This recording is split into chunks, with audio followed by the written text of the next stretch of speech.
porque el hermano no me lo dice. Que me lo diga, yo tengo el criterio suficiente para aceptar mi error y mejorar positivamente, para ya no afectar al hermano y pedirle una disculpa. ¿Cuál debe de ser? ¿Sí? Eso se llama tener un criterio amplio. Y yo estoy haciendo que mi vida sea agradable a la persona que está a mi alrededor, o a las personas. Aquí vemos varias personas. Todos nos conocemos entre todos y sabemos casi la mayoría de caracteres de cada uno de nosotros, ¿no es cierto?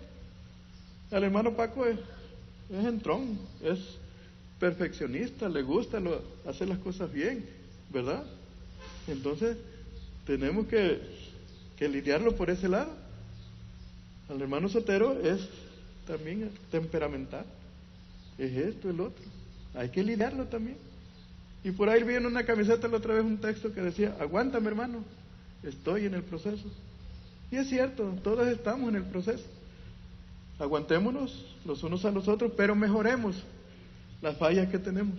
Eso no nos da libertad para vivir desenfrenadamente. El orgullo. ¿Saben qué es el orgullo?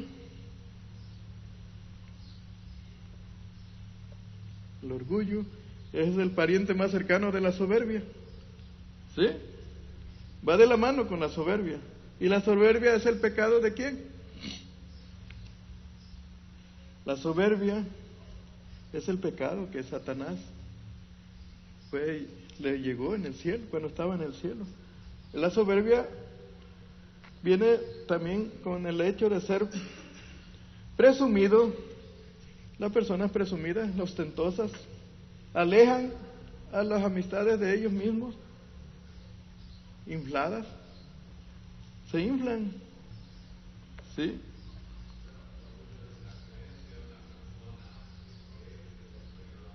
Exacto, de ver por encima del hombro a todos, como le decía la otra vez, de sentirse el ombligo del mundo, ¿verdad? Que no hay nadie mejor que él es lo mejor que la tierra ha producido. Y no es cierto. Pero bueno, el orgullo, hermanos, tenemos también problemas con él. Proverbios 3:34.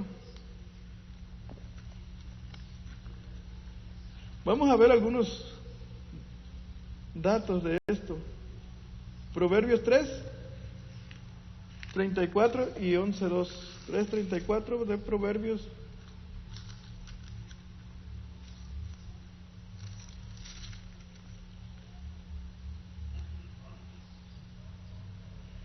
Habla de los escarnecedores aquí en esta versión. ¿Cómo dice allá? ¿En tu versión, Paco?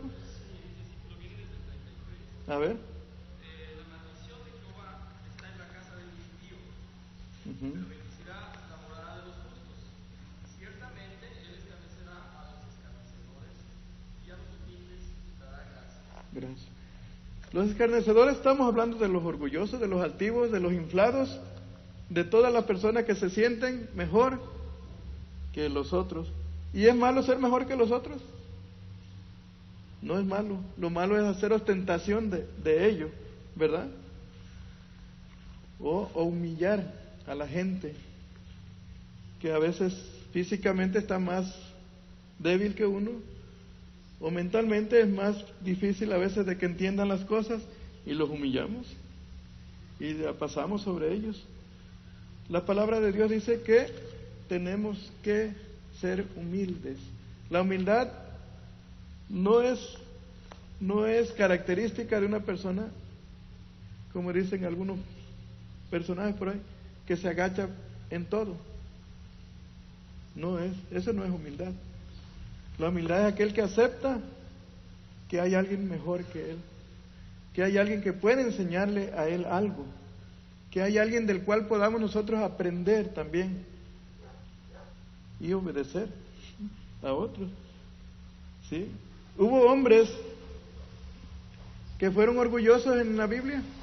¿Se acuerdan del faraón? Si estamos hablando de Moisés.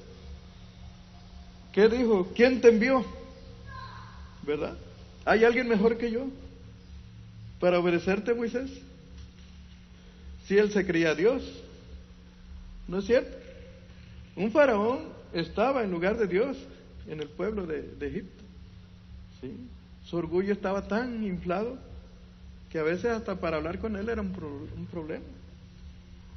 Y sin embargo, él fue humillado por Dios en última instancia, ¿verdad?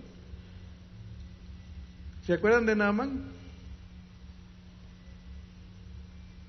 Naamán, eso está en Segunda de Reyes 5:11. Fue un hombre, ¿qué hizo este hombre? 5:11, búsquenlo si quieren, Segunda de Reyes. Para que veamos los ejemplos de estas personas que están puestos aquí en la Biblia, para que entendamos que a veces el orgullo nos mete en problemas. 5:11.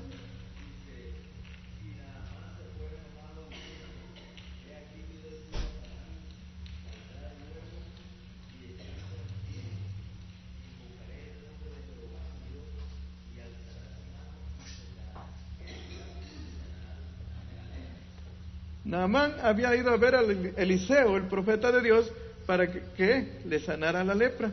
¿Sí se acuerdan? Y dice, ay, ya llegué a ver al profeta, ahorita va a salir corriendo a recibirme para sanarme. Me va a poner las manos encima y va a orar por mí y yo voy a sanar. ¿Y qué hizo Eliseo? Le mandó a Giesi, el ayudante, ¿verdad? Ve, dile a Naamán que se vaya y se zambulla 7 veces en el río Jordán. Ni siquiera lo atendió personalmente y aquel con sus mulas cargadas de regalos para el profeta.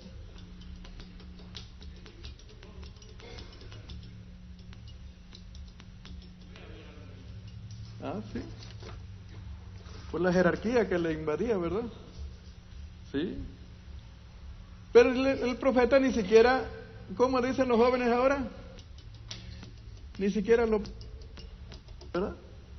Le mandó a Giesi y le dijo, ve tú y Naamán se zambulla 7 veces en el río Jordán. Naamán se ofendió porque no lo atendió, se sintió mal. ¿Cómo es posible que no me atienda a mí, el hombre poderoso que vengo con varios carros cargados? En ese tiempo eran camellos de oro o de regalos para el profeta. Sin embargo, no lo atendió. Vamos a ver algunos. ¿Se acuerdan de Nabucodonosor? ¿Qué hizo Nabucodonosor? Daniel 4:30. Búsquenlo para que vean. Se inflan de orgullo las personas por la posición que en algunos momentos tenemos.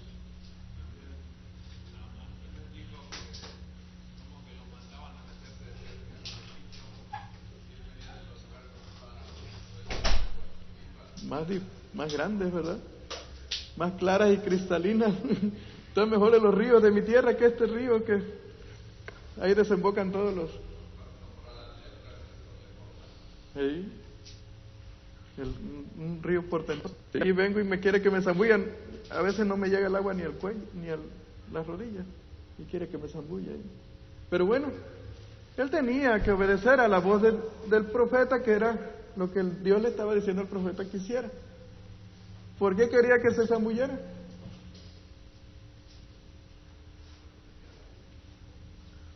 Para que se agachara, para que pudiera doblar la cerviz, como dicen algunos, en obediencia, para que obedeciera y le bajara el tono. Bájale el tono a tu problema. Una vez un personaje me dijo, hermano, tengo 24 años enseñando, sirviéndole a Dios en la enseñanza y en el pastorado de la iglesia. 24 años. Y mi hija está muy enferma. Mi esposa también está enferma. Y a mi hija ya le dieron poco tiempo de vida. Hay que operarla. Tiene que gastar como 50,000 pesos en una operación que le tienen que hacer. Y no tengo dinero. ¿Por qué me pasa todo esto? Y en la noche estaba llorando y pidiéndole a Dios sanidad por mi hija y por mi esposa. Y le decía a Dios, Señor, si yo te he servido tanto tiempo, he hecho muchas cosas, he levantado pastores, he levantado misioneros, he levantado iglesias que ahorita están en prosperidad.